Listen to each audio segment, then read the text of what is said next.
بھائی طاقت اللہ جل شانہ څنګه اچولی دی؟ دا الله پاک انسان ته ګوري او هغومره کار کوي. کېدای شي موږ کې دا صلاحیت وي ځکه الله پاک زموږ د دومره کارونه اخلي. عدنان بھائی دا ته وایي چې څنګه داسې سوچ راغی لکه ستاسو پیشه او دا پیشه دې کې ډېر زیات فرق دی. نوید بھائی ستاسو د ټول ټیم ډېر زیات شکریه ده کوم تاسو موږ له راغلی ټیم مو راکړو د پروګرام کې تاسو شرکت وکړو. د کې پی کې میډیا ګروپ هر ملګري په خپله دا سوال دی چې چېرې د واین سره تعلق ساتي او دا کوم دی د صحافت تاسو ډېر زیات بدل دي. د خلکو ته د خلکو د ذهن د خلاولو لپاره چې کوم دی یو پیغام چې د سوشل میډیا په لاره باندې زم کار کوي موږ هم کار کوو موږ هم د عوامو خدمت کوو لګیا یو د خلکو په مخلو خندا راولو دوی هم چې کوم دی د عام ولس په خدمت کې لګیا دي. لاره بدله ده کټیګري بدله ده نور لاره میډیا ده. انشاءالله زموږ د کې پی کې میډیا ګروپ چې کوم پروګرام نه شو په دې کې زموږ ملګرو شرکت وکړو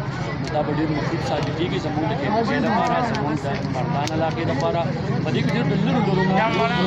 خلکو د کوم دې په دې کې شرکت وکړو او ډېر ښه بیانونه به کې هم ملګرو وکړو. انشاءالله د کې پی کې ملګري یار پلیز یار دلته زه د خپل نه زما ټاپک سوچ دا چې سوري یار نو انشاءالله دلته چې کوم دې زموږ ملګرو ډېر په ښه تعداد سره چې کوم دې شرکت وکړو میډیا ملګرو انشاءالله پی آر پاور سوشل میډیا چې څومره ملګري دي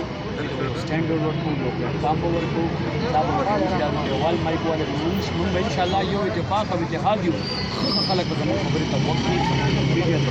خبرې وکړي سټینډرډ به انشاءالله ټول ډېر په مینه په محبت او اتفاق سره انشاءالله کار کوو. تاسو هم چونکې د تنظیم د ګروپ حصه نو تاسو هم دغه توقع دغه امید دغه تمه ساتم چې انشاءالله د کې پی کې میډیا ګروپ او په روز او په ریګولیشن کې به عدنان بھائی زه هغه وخت چې کله موږ د واینز د چینل آغاز وکړو تاسو زموږ زیات راغلي اوس ماشاءالله عدنان الله ډېر عزت ورکړی دی نو دا هغه مخلصي ده که نه محنت دی ډېر زیات محنت هم دی مخلصي هم ده سټرګل هم دی او د ټولو نه لومړی شرط پکې محنت دی محنت پکې او عدنان بھائی دا محنت هم محنت هم ده او بل چې ما سره الحمدلله د خپل مور سره ما سره د خپلې مور دعا ده زه چې هر کار وزم د روزم د کور نو زما د مور د دعا کې روزم نو الله پاک ما نه خرابوي او بل زما پړه کې چاته صحیح نه زه پړه کې مخلصي ساتم پړه کې چاته بالکل بغض کینه حسد دا نه ساتم الله پاک انسان ته ګوري هغسې کار کوي. عدنان بھائی ډېر ژوره خبره هم دلته کې په سټیج باندې وکړه چېرې دا څومره سوشل ورکران دي نو دا به انشاءالله زه په روزګار کوم نو آیا څه پلیننګ دی پلیننګ ډېر ښه پلیننګ دی. زه الحمدلله چونکې په خپله بزنس کوم تاسو دې ټول ته پته چې په خپله کاروبار کوم په کاروبار مینې د روزګار شوق هم کوم پیسې مې خوښې دي ډېرې نو ولې چې زه محنت هم کوم انشاءالله دې ملګرو هم دغه ایکسپیکټیشن ساتم چې زما کوم تیار پروجیکټ دی ځان سره به دا ملګري زه به دې کې چلوم بس موږ په کې نه تاسو به پکې انشاءالله لومبې تمه تاسو نه ساتم زما چې کوم پروجیکټ روان دي که پراپرټي پروجیکټ دی که هوټل پروجیکټ دی که مارکیټینګ سره دی هر قسمه زما چې کاروبار دی زه به دې ملګرو ته حصه ورکوم او دا به انشاءالله زما سره کار کوي استعمالېږي به نه باقاعده زما په کاروبار کې به د دوی خپل شیر وي انشاءالله په چیلنج دا خبره ډېره زیاته مهرباني نوجوانان هم شوق کوي هر سړی کوشش کوي چې کیمرې ته راشم نو څه پیغام هغوی له ورکړي ځکه چې د مایک دا بېعزتي روانه ده دې وجې روانه ده چې شوق سیوالې په طریقه څوک نه پوهېږي. زه دا خبره دغه ینګسټر ته کوم چې کوم ملګري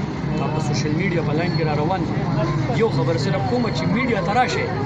کار وکړئ خو په یو پازیټیو سینس کې راشئ د ځان د مشهورېدو لپاره مه راځئ. ډېر خلک په سوشل میډیا لګیا دي په دې سوچ کې لګیا دي چې زه مشهور شم مال الله پاک یو نوم راکړي چې کله ته محنت کې او سټرګل کې که نه او د عام ولس خدمت کې نو الله پاک انسان له نوم هم ورکوي پهچان هم ورکوي مشهورتیا هم ورکوي. موږ الحمدلله دومره وخت کار وکړو 4 کاله 5 کاله کار مو وکړو الله پاک پکې نوم هم راکړی دی محنت هم کوو لګیا یو نو انشاءالله چې څومره ملګري د سوشل میډیا نوي راځي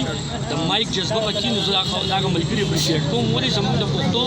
چې کوم دی جب هغه نور هم چې کوم دی مخ په وړاندې باندې شي د پښتون په خدمت کې به روزي د یو مظلوم په خدمت کې به روزي د یو مظلوم اواز بچوتی